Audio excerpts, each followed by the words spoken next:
பல சிரமங்களை நாம் சந்திக்கலாம், பல கஷ்டங்களை நாம் சந்திக்கலாம். வறுமையில் நாம் வாடினாலும் நம்முடைய நிம்மதி சீர்குலைந்து போகாமல் இருக்க வேண்டும் என்றால் இந்த விஷயத்தை ஒவ்வொரு இறை நம்பிக்கையாளர்களும் தங்களுடைய மனதிலே ஆழமாய் பதிய வைக்க வேண்டும். அல்லாஹ்வுடைய தூதருடைய வாழ்க்கையை நாம் கேள்விப்பட்டிருப்போம், எத்தனை செய்திகளில் நாம் படித்திருப்போம். பல மாதங்களாக நபிகள் நாயகத்தினுடைய வீட்டிலே அடுப்பெரிந்தது இல்லை.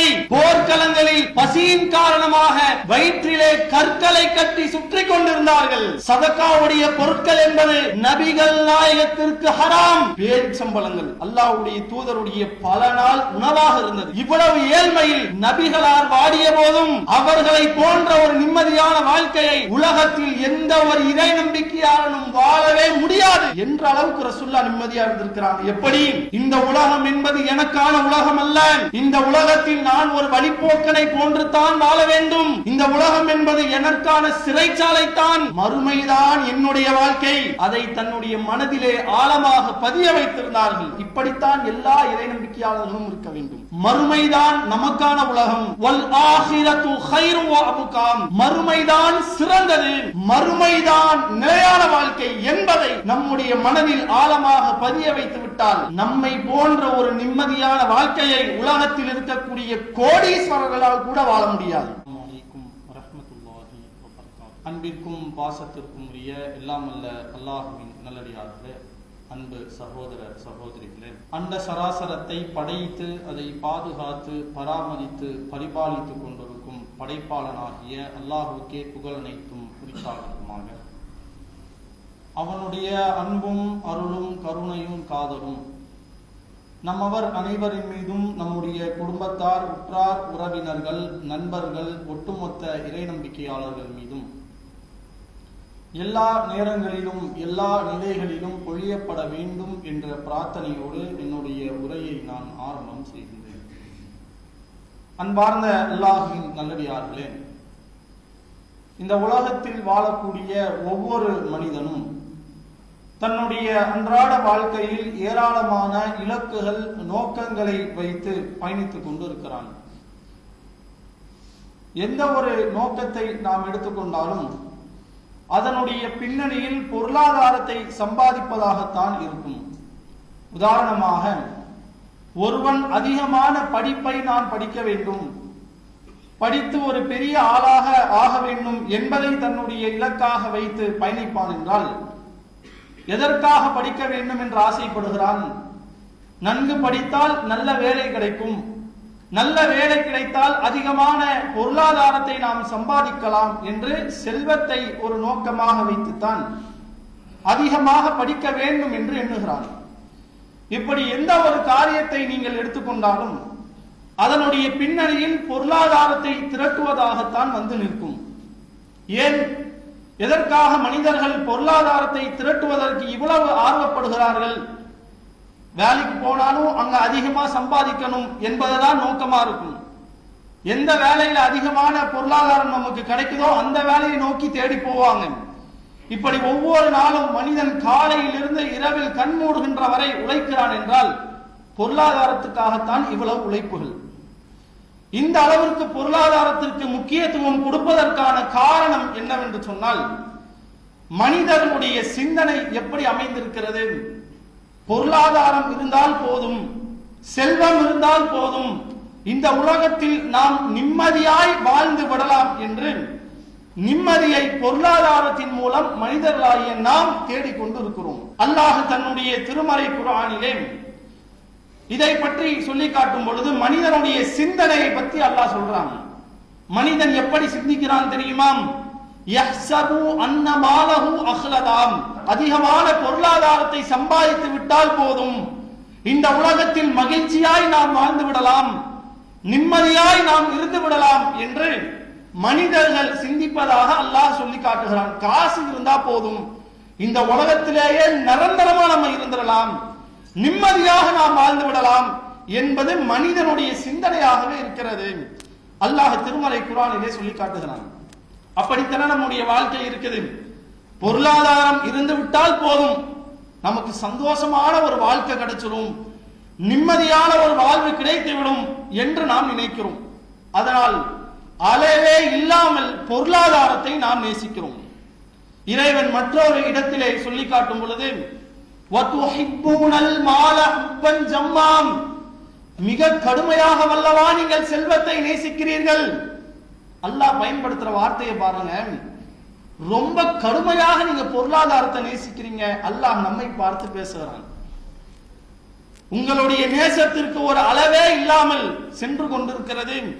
அந்த அளவிற்கு நீங்கள் பொருளாதாரத்தை நேசிக்கிறீர்களே, உலகத்தில் இருக்கக்கூடிய செல்வத்தை நேசிக்கிறீர்களே என்று அல்லாஹ் தன்னுடைய திருமறை குர்ஆனிலே சொல்லி காட்டுவதை நாம் பார்க்கிறோம்.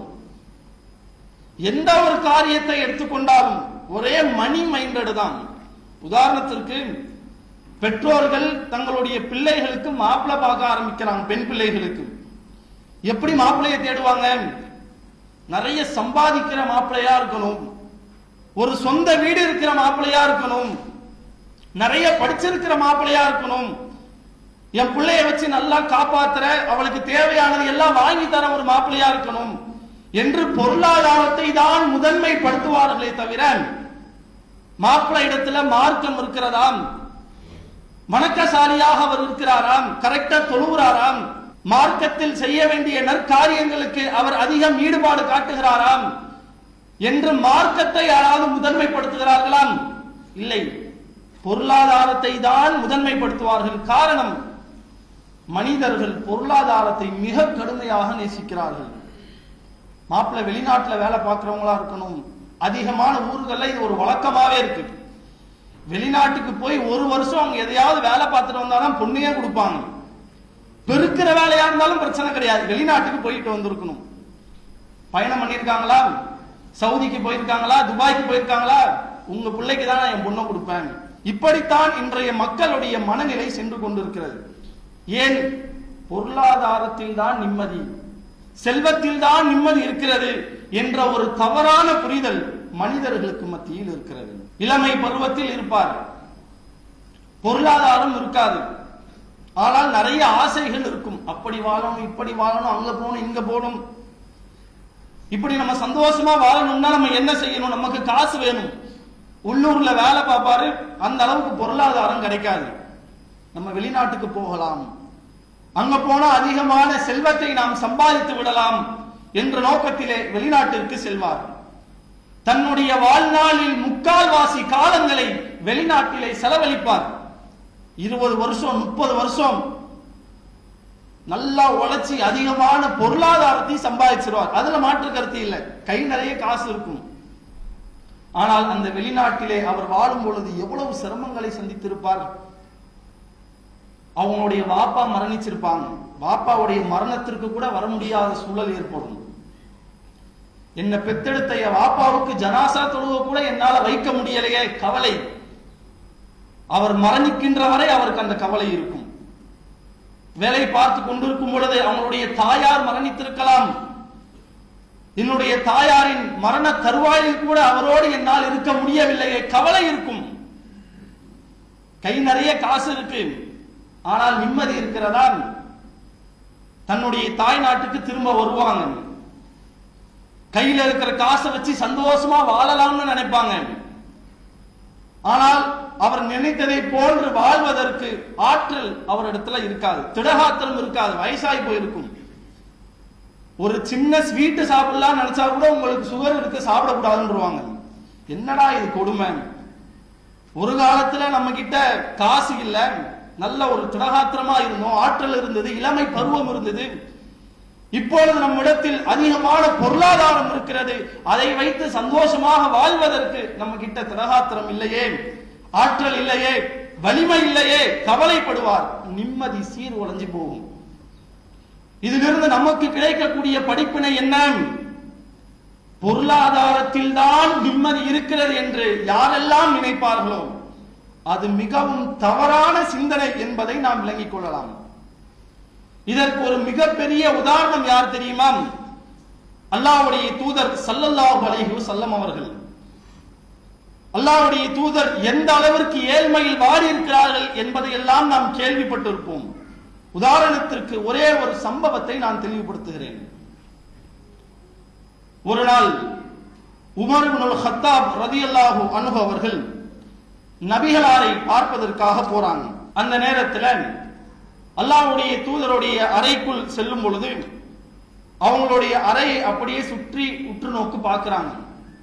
ரசூலுல்லாஹ்வுடைய அறை எப்படி எல்லாம் இருக்கிறது என்பதை உமர் அவர்கள் பார்க்கிறார்கள். பார்த்த உடனேயே அவர்களுடைய கண்களில் இருந்து கண்ணீர் வடிகிறது. ரசூலுல்லாஹ்வுக்கு ஒண்ணுமே புரியல. வந்த உடனே அழுகுறாரு, என்ன காரணமா இருக்கும்? யப்னல் ஹத்தாப், ஹத்தாபுடைய புதல்வரே, மா யுபுகி, உங்களை அழச் செய்தது எது? எதற்காக நீங்கள் கண்ணீர் வடிக்கிறீர்கள்? அல்லாஹ்வுடைய தூதர் உமர் இப்னுல் ஹத்தாப் ரலியல்லாஹு அன்ஹு அவங்க இடத்துல கேட்கிறாங்க. உடனே உமர் அவர்கள் அல்லாஹ்வுடைய தூதருக்கு பதில் அளிக்கிறாங்க. அல்லாஹ்வுடைய தூதரே, நான் எப்படி உங்களுடைய நிலையை பார்த்து கண்ணீர் வடிக்காமல் இருப்பேன்? நீங்கள் ஒரு பாயில் சாய்ந்திருக்கிறீர்கள். ஹாதல் ஹசீர் கத் அத்தர அலா ஜம்பிக், அது உங்களுடைய விலாப்புறத்திலே ஒரு அச்சை ஏற்படுத்தி இருக்கிறது. ஒழுங்கான படுக்கை கூட உங்களிடத்தில் இல்லையே. உங்களுடைய அறையில் நான் பார்க்கும் பொழுது விலை உயர்ந்த பொருட்களாக எதுவுமே என்னுடைய கண்களுக்கு தென்படவில்லையே. கைசர் கிஸ்ரா மன்னர்கள் எல்லாம் ஃபிஸ்திமாரி வல் அன்ஹார், சுகபோகமான ஒரு வாழ்க்கையில் வாழ்கிறார்கள், மாட மாளிகைகளில் இருக்கிறார்கள். அந்த ரசூலுல்லாஹ், நீங்களோ அல்லாஹ்வுடைய தூதர். அது மட்டுமல்லாமல் ஒட்டுமொத்த அரபு மக்களுக்கும் மன்னராய் திகழ்ந்தவர். உங்களுடைய நிலை இப்படி இருக்கிறதே, நான் எப்படி கண்ணீர் வடிக்காமல் இருப்பேன் என்று உமர் அவங்க ரசூலுல்லாஹ்வை பார்த்து சொல்றாங்க. இதை கேட்டவுடன் அல்லாஹ்வுடைய தூதருடைய பதில் எப்படி இருந்தது தெரியுமா? அந்த பதிலில் தான் உலகத்தில் வாழக்கூடிய ஒட்டுமொத்த இறை நம்பிக்கையாளர்களுக்கும் மன நிம்மதி இருக்கிறது. நபிகளார் என்ன பதிலை சொன்னார்கள்?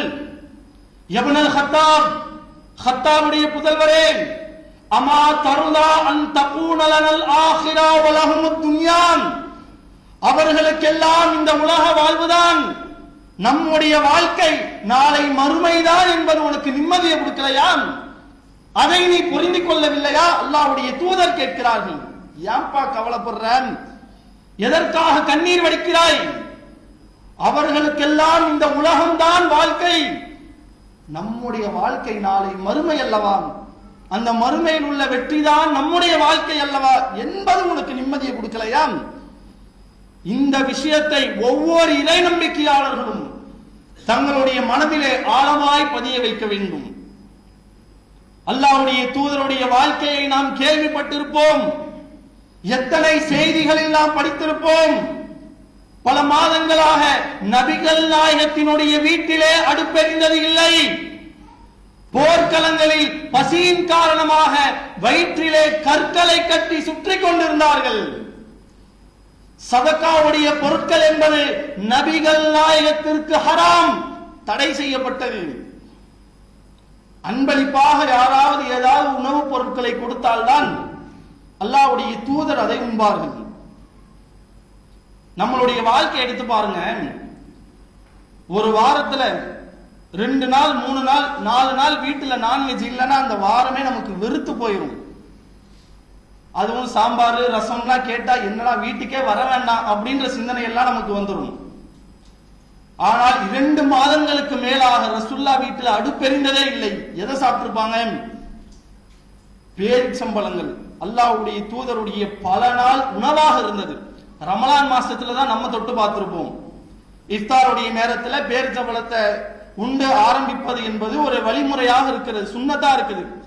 அதனால் ரமலானில் நாம் பேரிச்சம்பழத்தை உண்டிருப்போம். அல்லாஹ்வுடைய தூதருக்கு பல நாட்களில் அதுதான் உணவாய் இருந்தது. எவ்வளவு சிரமத்தில் இருந்திருப்பாங்க, எந்த அளவிற்கு கஷ்டப்பட்டு இருப்பார்கள். இவ்வளவு சிரமங்களில் இவ்வளவு ஏழ்மையில் நபிகளார் வாடிய போதும் அல்லாஹ்வுடைய தூதர் நிம்மதியான ஒரு வாழ்வை வாழ்ந்திருக்கிறார்கள். அவர்களை போன்ற ஒரு நிம்மதியான வாழ்க்கையை உலகத்தில் எந்த ஒரு இறை நம்பிக்கையாளனும் வாழவே முடியாது என்ற அளவுக்கு ரசூலுல்லாஹ் நிம்மதியா இருந்திருக்கிறாங்க. எப்படி? ஒரு விஷயத்தை தன்னுடைய ஆழ் மனதிலே ஆழமாய் பதிய வைத்தார்கள். இந்த உலகம் என்பது எனக்கான உலகம் அல்ல. இந்த உலகத்தில் நான் ஒரு வழிப்போக்கனை போன்று தான் வாழ வேண்டும். இந்த உலகம் என்பது எனக்கான சிறைச்சாலைத்தான், மறுமைதான் என்னுடைய வாழ்க்கை. அதை தன்னுடைய மனதிலே ஆழமாக பதிய வைத்திருந்தார்கள். அதனால தான் பலவிதமான சிரமங்கள் அல்லாஹ்வுடைய தூதருக்கு வந்தாலும், பலவிதமான கஷ்டங்களை அல்லாஹ்வுடைய தூதர் சந்தித்தாலும் நபிகள் நாயகத்தால் நிம்மதியான ஒரு வாழ்க்கையை வாழ முடிந்தது. இதைத்தான் நம்முடைய மனதிலும் நாம் ஆழமாக பதிய வைக்க வேண்டும். பல சிரமங்களை நாம் சந்திக்கலாம், பல கஷ்டங்களை நாம் சந்திக்கலாம். எவ்வளவு வறுமையில் நாம் வாடினாலும் நம்முடைய நிம்மதி சீர்குலைந்து போகாமல் இருக்க வேண்டும் என்றால் இந்த ஒரு விஷயத்தை நம்முடைய மனதில் பதிய வைக்கணும். இந்த உலகம் நமக்கான உலகம் அல்ல, மறுமைதான் நமக்கான உலகம். வல் ஆகிரத்து கைரு வ அப்காம், மறுமைதான் சிறந்தது, மறுமைதான் நிலையான வாழ்க்கை என்பதை நம்முடைய மனதில் ஆழமாக பதிய வைத்து விட்டால் நம்மை போன்ற ஒரு நிம்மதியான வாழ்க்கையை உலகத்தில் இருக்கக்கூடிய கோடீஸ்வரர்களால் கூட வாழ முடியாது. எத்தனையோ கோடிகளுக்கு அதிபதியாக இருக்கலாம், ஆனால் அவர்களிடத்தில் நிம்மதியான ஒரு வாழ்க்கை இருக்குமா என்றால் கேள்விக்குறிதான். ஏதாவது ஒரு நோயினால் பாதிக்கப்பட்டிருப்பார், இல்லது வேற ஏதாவது ஒரு சூழலில் ஒரு சிக்கலில் அவர் மாட்டியிருக்கலாம், அதனால் அவருடைய நிம்மதியே சீர்குலைந்து போகலாம். ஆனால் இறை நம்பிக்கையாளராகிய நாம் எவ்வளவு சோதனைகளை சந்தித்தாலும் நாம் சோதிக்கப்படுவதற்காகத்தான் இந்த உலகத்தில் படைக்கப்பட்டிருக்கிறோம். அதனால் எவ்வளவு கஷ்டங்கள் வந்தாலும் அதை நாம் பொறுத்து கொள்ளத்தான் வேண்டும். அப்படி நாம் இருந்தால் மறுமையில் மகிழ்ச்சியான ஒரு வாழ்க்கையில் நாம் இருக்கலாம் என்பதை நம் மனதிலே பதிய வைப்போமே. ஆனால் நிச்சயமாக இந்த உலகத்தில் நம்மை போன்ற நிம்மதியான ஒரு வாழ்க்கையை யாராலும் வாழ்ந்துவிடவே முடியாது. அந்த வாழ்க்கையை நாம் வாழ வேண்டும் என்றால் மறுமை நம்பிக்கை நம்மிடத்தில் ஆழமாக இருக்க வேண்டும். அல்லாஹ்வுடைய தூதரிடத்தில் இருந்தது, சஹாபாக்களிடம் இருந்தது. சஹாபாக்களும் எவ்வளவு ஏழ்மையில வாடி இருக்கிறாங்க. அபூபக்கர் அவர்கள் கூட பட்டினியா இருந்திருக்கிறாங்க, உமர் இப்னுல் கத்தாப் பட்டினியா இருந்திருக்கிறார்கள்.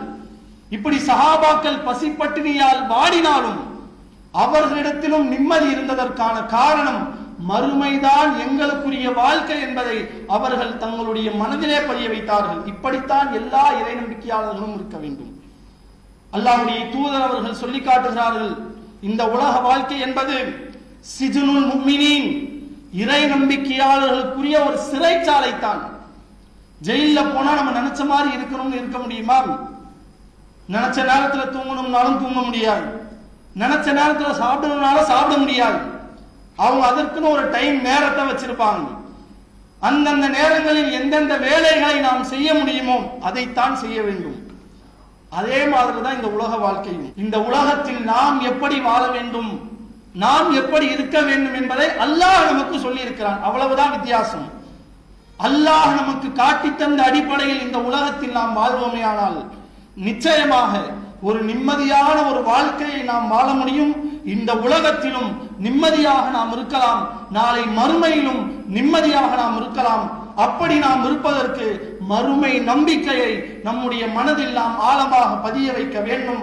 அப்பேற்பட்ட நன்மக்களாக அல்லாஹ் நம் அனைவரையும் ஆக்கி அருள் புரிய வேண்டும் என்ற பிரார்த்தனையோடு என்னுடைய முதல் உரையை நான் நிறைவு செய்தேன். அல்லாஹு அக்பர், அல்லாஹு அக்பர்.